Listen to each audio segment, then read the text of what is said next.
श्री गणेशाय नमः। दोस्तों, पूर्णिमा का दिन बहुत ही शुभ माना जाता है। यह हर महीने में एक बार मनाई जाती है। कार्तिक महीने की पूर्णिमा बेहद कल्याणकारी मानी जाती है। इस दिन भगवान विष्णु, माँ लक्ष्मी और चंद्रदेव की पूजा का विधान है। ऐसा माना जाता है कि इस दिन पूजा पाठ और दान पुण्य अवश्य करना चाहिए। इससे भौतिक सुखों में वृद्धि होती है। दोस्तों, कार्तिक पूर्णिमा पर पवित्र नदी में स्नान और दीपदान का विशेष महत्व है। कहा जाता है कि इस दिन सही समय पर नदी में स्नान करने से व्यक्ति पापों से मुक्त हो जाता है। इसके अलावा इस शुभ दिन पर जरूरतमंदों को दान भी दिया जाता है। तो दोस्तों, कार्तिक पूर्णिमा पर सुबह जल्दी उठे, घर की साफ सफाई करें और सूर्यदेव को अर्घ्य दे। भगवान विष्णु और माता लक्ष्मी की पूजा करें। व्रत का संकल्प ले। भगवान विष्णु को सुगंध, फूल, फल, पुष्प और वस्त्र अर्पित किए जाते हैं। देसी गाय का दीपक जलाए, आरती करें और भगवान विष्णु के मंत्रों का जाप करें। फल, मिठाई आदि का भोग लगाए। इसके बाद कथा करें। गरीब लोगों को दान देना एक अच्छा सगुन माना जाता है। दोस्तों, पौराणिक कथा के मुताबिक तारकासुर नाम का एक राक्षस था। उसके 3 पुत्र थे, तारकाक्ष, कमलाक्ष और विद्युन्माली। भगवान शिव के बड़े पुत्र कार्तिकेय ने तारकासुर का वध किया। अपने पिता की हत्या की खबर सुन तीनों पुत्र बहुत दुखी हुए। तीनों ने मिलकर ब्रह्मा जी से वरदान मांगने के लिए घोर तपस्या की। ब्रह्मा जी तीनों की तपस्या से प्रसन्न हुए और बोले कि मांगो, क्या वरदान मांगना चाहते हो। तीनों ने ब्रह्मा जी से अमर होने का वरदान मांगा, लेकिन ब्रह्मा जी ने उन्हें इसके अलावा कोई दूसरा वरदान मांगने को कहा। तीनों ने मिलकर फिर सोचा और इस बार ब्रह्मा जी से 3 अलग नगरों का निर्माण करवाने के लिए कहा, जिसमें सभी बैठकर सारी पृथ्वी और आकाश में घुमा जा सके। 1000 साल बाद जब हम मिले और हम तीनों के नगर मिलकर एक हो जाए और जो देवता तीनों नगरों को एक ही बार में नष्ट करने की क्षमता रखता हो, वही हमारी मृत्यु का कारण हो।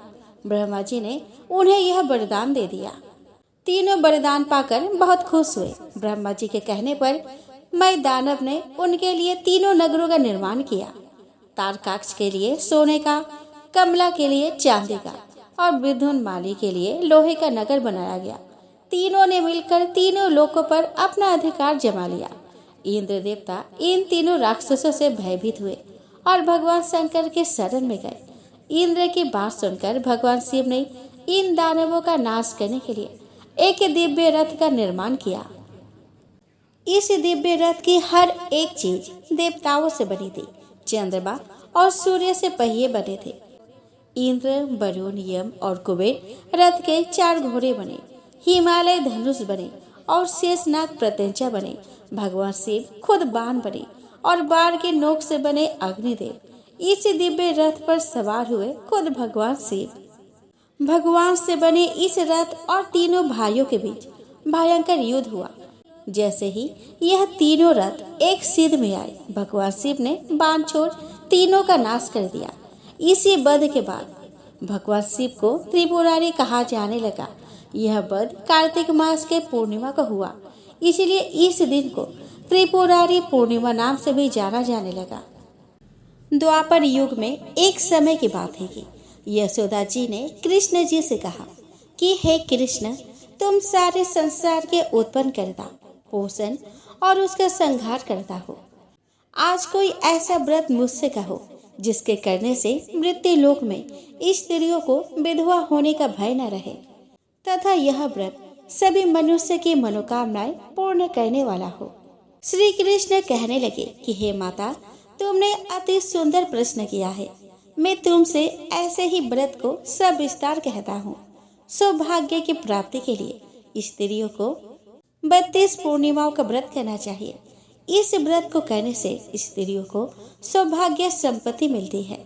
यह व्रत अचल सौभाग्य को देने वाला और भगवान शंकर के प्रति मनुष्य मात्र की भक्ति को बढ़ाने वाला है।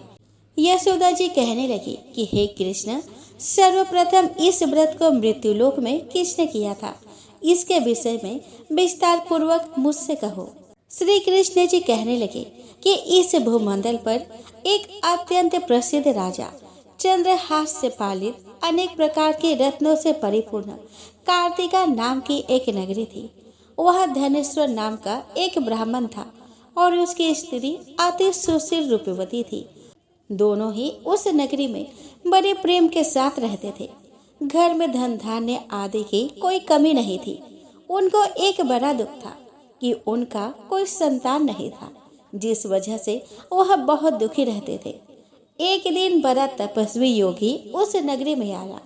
वह योगी बाकी सभी घरों से भिक्षा मांगकर भोजन किया करता था, लेकिन उस ब्राह्मण के घर से भिक्षा नहीं मांगा करता था। एक दिन योगी गंगा किनारे भिक्षा मांगकर बड़े प्रेम पूर्वक खा रहा था कि धनेश्वर ने योगी को यह सब करते हुए देख लिया। अपनी भिक्षा अनादर से दुखी होकर धनेश्वर उस योगी से बोले कि आप सभी घरों से भिक्षा लेते हैं, परंतु मेरे घर की भिक्षा कभी नहीं लेते। इसका कारण क्या है? योगी कहने लगा कि आपके धर्म हमें इस बात की आज्ञा नहीं देता, क्योंकि अभी आप गृहस्थ जीवन में एक सुख से वंचित है। आपके घर संतान होने पर मैं आपके घर से भिक्षा स्वीकार कर लूंगा। उन्होंने कहा कि जिसे संतान नहीं है उसके घर से भिक्षा लेने से मेरे भी पतित हो जाने का भय है। धनेश्वर यह सब बात सुनकर बहुत दुखी हुआ और हाथ जोड़कर योगी के पैरों पर गिर पड़ा तथा दुखी मन से कहने लगा कि आप मुझे संतान प्राप्ति के उपाय बताएं। आप सर्वज्ञ है, मुझ पर अवश्य ही यह कृपा कीजिए। धन की मेरे घर में कोई कमी नहीं है, लेकिन मैं संतान न होने के कारण अत्यंत दुखी हूँ। आप मेरे इस दुख का हरण कीजिए। यह सुनकर योगी कहने लगे कि तुम चंडी की आराधना करो। घर पहुंचकर उन्होंने यह सारी बात अपने पत्नी को बताई और खुद वन में चला गया। वन में पहुंचकर उसने चंडी की आराधना की और उपवास किया। चंडी ने 16वें दिन उसके सपनों में दर्शन दिए और कहा कि हे धनेश्वर, जा, तेरा पुत्र होगा, लेकिन उसकी आयु सिर्फ 16 वर्ष होगी। 16 वर्ष की आयु में ही उसकी मृत्यु हो जाएगी। अगर तुम दोनों स्त्री और पुरुष 32 पूर्णिमाओं का व्रत करोगे तो वह दीर्घायु हो जाएगा। जितनी तुम्हारा सामर्थ्य हो उतने आटे के दिए जलाकर शिव जी का पूजन करना, लेकिन पूर्णमासी 32 होनी चाहिए। सुबह होते ही तुम्हें इस स्थान के पास एक आम का पेड़ दिखाई देगा। उस पर चढ़कर एक फल तोड़कर अपने घर ले जाना। अपने स्त्री को इसके बारे में बताना। सुबह स्नान होने के बाद वह स्वच्छ होकर शंकर जी का ध्यान करके उस फल को खा ले, तब शंकर भगवान की कृपा से उसको गर्भ हो जाएगा। अब दूसरे दिन ब्राह्मण सुबह उठा और उसे उस स्थान पर एक आम का पेड़ दिखाई दिया। वह उस फल को तोड़ने के लिए चढ़ा, लेकिन वह पेड़ पर चढ़ नहीं पा रहा था। यह देखकर उसे बड़ी चिंता हुई। उसने भगवान गणेश की उपासना की और कहा कि हे दयानिधे, आपने भक्तों के विघ्नों का नाश करके उनके मंगल कार्य को करने वाले, दुष्ट का नाश करने वाले, रिद्धि सिद्धि देने वाले, आप मुझे इतना बल दे कि मैं अपनी मनोकामनाएं पूरी कर सकूं। इसके बाद वह पेड़ से फल तोड़कर अपने पत्नी के पास पहुंचा। उसके पत्नी ने पति के कहे अनुसार इस फल को खा लिया और वह गर्भवती हो गई। देवी की कृपा से उसे बहुत सुंदर पुत्र पैदा हुआ। उसका नाम उन्होंने देवीदास रखा। माता पिता के हर्ष और शोक के साथ वह बालक बढ़ने लगा। भगवान की कृपा से बालक बहुत ही सुंदर था, सुशील और पढ़ाई लिखाई में भी बहुत ही निपुण था। दुर्गा जी के कथन अनुसार उसके माता ने 32 पूर्णमासी का व्रत रखा। जैसे ही 16वां वर्ष लगा, दोनों पति पत्नी बहुत दुखी हो गए, कहीं उनके पुत्र की मृत्यु ना हो जाए। उन्होंने सोचा कि अगर उनके सामने यह सब हुआ तो वह कैसे देख पाएंगे। तभी उन्होंने देवीदास के मामा को बुलाया और 1 वर्ष के लिए देवीदास को काशी में पढ़ने के लिए भेज दिया। 1 वर्ष के बाद उसे वापस लेकर आ जाना। देवीदास अपने माता पिता के साथ एक घोड़े पर सवार होकर चल दिया। उसके मामा को भी यह बात पता नहीं थी। दोनों पति पत्नी ने 32 पूर्णमासी का व्रत पूरा किया। दूसरी तरफ मामा और भांजा दोनों रात गुजारने के लिए रास्ते में एक गांव में रुके। उस दिन उस गांव में ब्राह्मण की कन्या का विवाह होने वाला था। जिस धर्मशाला में वर और बारात के बाकी लोग रुके हुए थे, उसी धर्मशाला में देवीदास और उसका मामा ठहर गए। उधर कन्या को तेल आदि चढ़ाने के बाद जब लगने का समय आया तो वर की तबीयत खराब हो गई। वर के पिता ने अपने परिवार वालों से विचार विमर्श करके कहा कि यह देवीदास मेरे पुत्र जैसा ही है, मैं इसके साथ लग्न करा दूं और बाद में बाकी सारे काम मेरे बेटे के साथ पूरे हो जाएंगे। ऐसे में कहने के बाद वर के पिता देवीदास को मांगने के लिए उसके मामा के पास गए और उन्हें सारी बात बताई। मामा ने कहा कि कन्यादान में जो कुछ भी मिलेगा वो हमें दे दिया जाए। वर के पिता ने बात स्वीकार कर ली। इसके बाद देवीदास का विवाह कन्या के साथ संपन्न हो गया। देवीदास बहुत परेशान था क्योंकि उसे पता था कि जो कुछ उसके साथ हुआ वह सही नहीं था। यह सब उस कन्या के लिए अच्छा नहीं हुआ और वह ठीक से भोजन भी ना कर सका और मन में विचार करने लगा कि ना जाने यह किसकी पत्नी होगी। यह सब सोचकर उसके आंखों में आंसू आ गए। तब बधू ने पूछा कि क्या बात है, आप उदास क्यों हो। तब उसने सारी बातें पत्नी को बता दी। तब कन्या कहने लगी कि यह ब्रह्म विवाह के विपरीत है। आप ही मेरे पति है, मैं आपकी ही पत्नी रहूंगी, किसी अन्य की कभी नहीं रहूंगी। तब देवीदास ने कहा कि ऐसा मत करिए क्योंकि मेरी आयु बहुत कम है, मेरे बाद आपका क्या होगा। लेकिन उसकी पत्नी नहीं मानी और बोली कि स्वामी आप भोजन कीजिए। दोनों रात में सोने के लिए चले गए। सुबह देवीदास ने पत्नी को 4 नगों से जड़ी एक अंगूठी दी और एक रुमाल दिया और बोला कि हे प्रिय, इसे लो और संकेत समझकर स्थिर चित हो जाओ। मेरी मरण और जीवन जानने के लिए एक पुष्प वाटिका बना लो, उसमें सुगंधी वाली एक नव मल्लिका लगा लो, उसको प्रतिदिन जल से सिंचा करो और आनंद के साथ खेलो कूदो। जिस समय और जिस दिन मेरा प्राणांत होगा उस दिन यह फूल सूख जाएंगे। जब यह फिर से हरे हो जाए तो जान लेना कि मैं जीवित। यह समझाकर वह वहां से चला गया। इसके बाद जब वर और बाकी बाराती मंडप में आए तो कन्या ने उसे देखकर कहा कि यह मेरा पति नहीं है, मेरे पति वह है जिनके साथ रात में मेरा विवाह हुआ। इसके साथ मेरा विवाह नहीं हुआ। अगर यह वही है तो यह बताए कि मैंने इसको क्या दिया है। साथ ही कन्यादान के समय जो आभूषण मिले उन्हें दिखाए। कन्या की यह सारी बातें सुनकर वह कहने लगा कि मैं यह सब नहीं जानता। इसके बाद सारी बारात भी अपमानित होकर लौट गई। भगवान कृष्ण बोले कि माता, इस प्रकार देवीदास काशी चला गया। कुछ समय बीत गया तो एक सर्प उसको डसने के लिए आया, लेकिन वह उसको काट नहीं पाया क्योंकि उसके माता ने पहले ही 32 पूर्णिमा के व्रत कर लिए थे। इसके बाद खुद काल वहां पहुंचा। भगवान की कृपा से तभी वहां माता पार्वती और भगवान गणेश जी आ गए। देवीदास को मूर्छित दशा में देखकर माता पार्वती ने भगवान शिव से प्रार्थना की कि महाराज, इस बालक की माता ने पहले ही 32 पूर्णिमा के व्रत कर लिए हैं, आप इसको प्राण दे। भगवान शिव ने माता पार्वती के कहने पर उसे प्राण दान दे दिए। उधर उसकी पत्नी उसके काल की प्रतीक्षा कर रही थी। उसकी पत्नी ने जाकर देखा कि पुष्प और पत्र दोनों ही नहीं है, तो उसको बहुत आश्चर्य हुआ। और जब उसने देखा कि पुष्प वाटिका फिर से हरी हो गई है तो वह समझ गई कि उसका पति जिंदा हो गया है। इसके बाद वह बहुत ही प्रसन्न होकर अपने पिता से कहने लगी कि मेरे पति जीवित है, उनको ढूंढिए।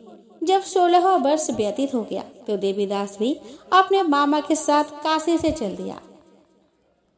इधर उसकी पत्नी के परिवार वाले उन्हें ढूंढने के लिए ही जा रहे थे तो उन्होंने देखा कि देवीदास और उसका मामा उधर ही आ रहे थे। उसको देखकर उनके ससुर बहुत प्रसन्न हुए और उसे अपने घर ले आए। वहां पर सारा नगर इकट्ठा हो गया और कन्या ने भी उसे पहचान लिया। देवीदास ने इसके बाद अपने पत्नी और मामा को लेकर वहां से चल दिया। उसके ससुर ने भी उसे बहुत धन दहेज दिया। जब वह अपने घर की तरफ चल रहा था तो उसके माता पिता को लोगों ने खबर कर दी कि तुम्हारा पुत्र देवीदास अपने पत्नी और मामा के साथ आ रहा है। ऐसा समाचार सुनकर पहले तो उन्हें विश्वास ही नहीं हुआ, लेकिन जब देवीदास आया और उसने अपने माता पिता के पैर छुए तो देवीदास के माता पिता ने उनका माथा चूमा और दोनों को अपने सीने से लगा लिया। दोनों के आने की खुशी में धनेश्वर ने बहुत दान दक्षिणा ब्राह्मणों को दी। श्री कृष्ण जी कहने लगे कि इस तरह धनेश्वर को 32 पूर्णिमाओं के व्रत के प्रभाव से संतान प्राप्त हुई। जो स्त्रियां इस व्रत को करती है वह जन्म जन्मांतर के वैधव्य का दुख नहीं भोगती और सदैव सौभाग्यवती रहती है। यह मेरा वचन है। यह व्रत संतान देने वाला और सभी मनोकामना को पूरा करने वाला है। दोस्तों, एक नगर में एक ब्राह्मण और ब्राह्मणी रहते थे। वह प्रत्येक पूर्णिमा पर 7 कोस दूर गंगा स्नान करने जाते थे। इतनी दूर जाने आने से ब्राह्मणी थक जाती थी। एक दिन ब्राह्मणी कहने लगी कि काश हमारे भी एक बेटा होता तो कितना अच्छा रहता। बेटे के बहू आती और हमें घर वापस आने पर खाना बना हुआ मिलता और बहू घर का काम भी कर देती। ब्राह्मणी की बात सुनकर ब्राह्मण बोला कि बात तो तू सही कह रही है, चल आज मैं तेरे लिए बहू ला ही देता हूँ। ब्राह्मणी बोली कि वो कैसे? ब्राह्मण ने कहा कि तू एक पोटली में आटा डालकर उसमें कुछ मोहरे रख दे। ब्राह्मण के कहे अनुसार ब्राह्मणी ने पोटली बांध कर दी थी। पोटली लेकर ब्राह्मण निकला बहू ढूंढने। ब्राह्मण अभी कुछ दूर ही गया था कि उसे नदी किनारे बहुत ही सुंदर लड़कियां दिखाई दी। वे रेत में घर बनाकर खेल रही थी।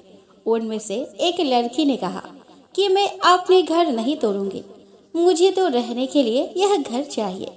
लड़के की बात सुनकर ब्राह्मण मन ही मन सोचने लगा कि बहू बनाने के लिए यह लड़की सही रहेगी। जब वह लड़की जाने लगी तो ब्राह्मण भी उसके पीछे पीछे उसके घर तक चला गया।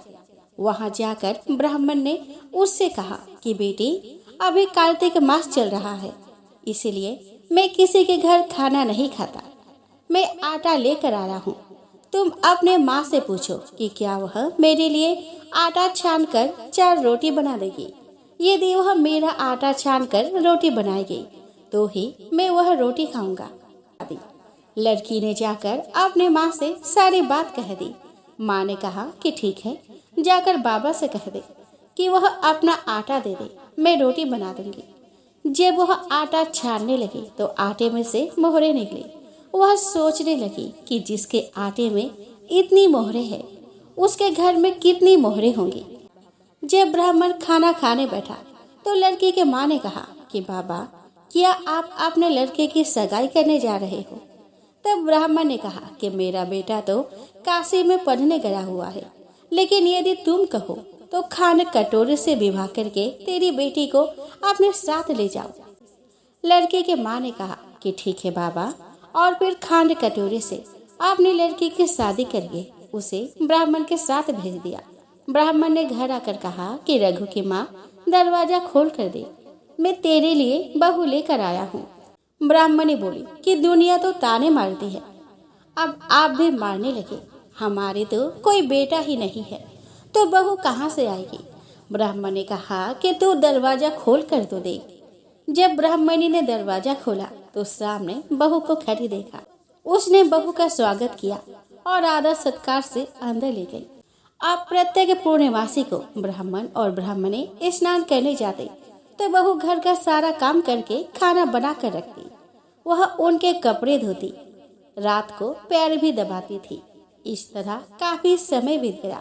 ब्राह्मणी ने अपने बहू से कहा कि बहू, कभी भी चूल्हे की आग बुझने मत देना और मटके का पानी खत्म मत होने देना।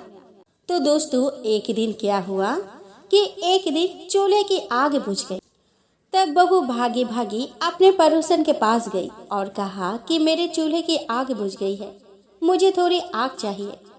मेरे सास ससुर सुबह 4 बजे से गए हुए हैं, वो थके हारे आएंगे, इसलिए मुझे उनके लिए खाना बनाना है। तब पड़ोसन ने कहा कि तू तो बावली है, तुझे यह दोनों मिलकर पागल बना रहे हैं, इनके कोई बेटा नहीं है। बहू ने कहा कि नहीं, ऐसा मत बोलो, इनका बेटा तो बनारस काशी में पढ़ने गया हुआ है। तब पड़ोसन ने कहा कि यह तुझे झूठ बोल कर लाई है, इनका कोई बेटा नहीं है। अब बहू पड़ोसन के बातों में आ गई और कहने लगे कि अब आप ही बताओ कि मैं क्या करूं। पड़ोसन ने कहा कि करना क्या है, जब तुम्हारे सास ससुर आए तो जली फूकी रोटियां और बिना नमक के दाल बना कर देना। खीर का चमचा दाल में और दाल का चमचा खीर में डाल दे। वह पड़ोसन की सारी सीख लेकर घर आ गई और जब उसके सास ससुर घर आए तो उसने ना तो उनका आदर सत्कार किया और न ही उनके कपड़े धोए। जब उसने सास ससुर को खाना दिया तो सास बोली कि बहू, आज यह रोटियां जली फूकी क्यों है और दाल भी बिना नमक का है। तब बहू ने पलट कर जवाब दिया कि एक दिन ऐसा खाना खा लोगे तो कुछ बिगड़ नहीं जाएगा। सास ससुर को खरी खोटी सुनाकर वह फिर से पड़ोसन के पास गई और बोली कि अब आगे क्या करना है। पड़ोसन ने कहा कि अब तुम 7 कोठों के चाबी मांग लेना। पड़ोसन ने कहा कि अगले पूर्णिमा को जब तेरे सास ससुर गंगा स्नान के लिए जाए तो तुम उनसे 7 कोठों की चाबी मांग लेना। तब बहू क्या करती है कि अगले पूर्णिमा को जब उसके सास ससुर गंगा स्नान करने के लिए जाने लगते हैं तो बहू अड़ जाती है कि मुझे तो 7 कोठों की चाबी चाहिए। तब ससुर ने कहा कि इसे चाबी दे दो, आज नहीं तो कल इसे ही तो दे दी है। तब सास ने बहू को चाबी दे दी।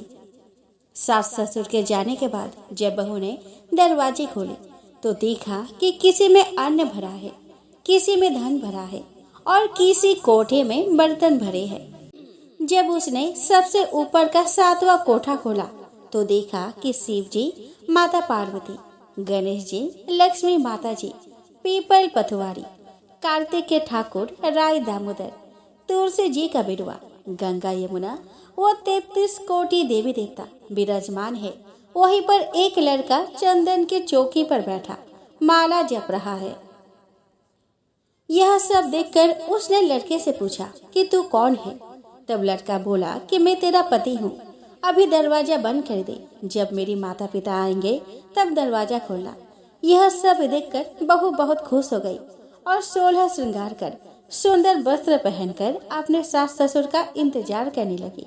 उसने अपने सास ससुर के लिए अच्छे अच्छे पकवान बनाए। जब उसके सास ससुर घर पर आए तो उसने उनका आदर सत्कार किया और प्रेम पूर्वक खाना खिलाया और पैर भी दबाने लगी। पैर दबाते दबाते बहू ने कहा कि माँ, आप इतनी दूर गंगा यमुना स्नान करने के लिए जाती हो तो आप थक जाती हो, इसलिए आप घर पर ही स्नान क्यों नहीं करती। यह सुन सास कहने लगी कि बेटी, गंगा यमुना घर पर तो नहीं बहती है। तब उसने कहा कि हाँ माँ जी, बहती है, चलो मैं आपको दिखाती हूँ।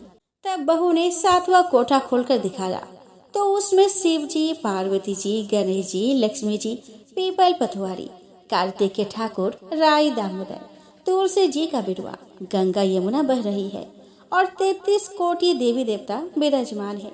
वही चौकी पर बैठा एक लड़का माला जप रहा है। माँ ने कहा कि बेटा तू कौन है। लड़का बोला कि माँ, मैं तेरा बेटा हूँ। तब ब्राह्मणी ने पूछा कि तू कहाँ से आया है। लड़के ने जवाब दिया कि मुझे कार्तिक देवता ने भेजा है। ब्राह्मणी ने कहा कि बेटा, यह दुनिया कैसे मानेगी कि तू मेरा बेटा है। ब्राह्मणी ने कुछ विद्वान पंडितों से मदद मांगी। पंडितों ने कहा कि इस बार बहू बेटा खड़े हो जाए और उस पर ब्राह्मणी खड़ी हो जाए। ब्राह्मणी ने चमड़े की अंगियां पहनी हो और छाती में से दूध की धार निकलकर बेटे के दाढ़ी मूछ भीजे और पवन पानी से गठे जोड़ बंधे, तब मानो कि यह बुढ़िया का ही बेटा है। उसने ऐसा ही किया। चमड़े की अंगियां फट गई और छाती में से दूध की धार निकलकर बेटे के दाढ़ी मूछ भीग गई। पवन पानी से बहू बेटे का गठजोड़ बंध गया। यह सब देखकर ब्राह्मण और ब्राह्मणी की खुशी का ठिकाना न रहा। तो हे कार्तिक के ठाकुर, जैसे ब्राह्मण और ब्राह्मणी को बहू बेटा दिया, वैसे सबको देना। कार्तिक के मास की कथा कहने, सुनने और हुंकारा भरने वाले सब पर कृपा करना। इस कथा को कहने, सुनने और हुंकारा भरने वाले सब पर कृपा करना।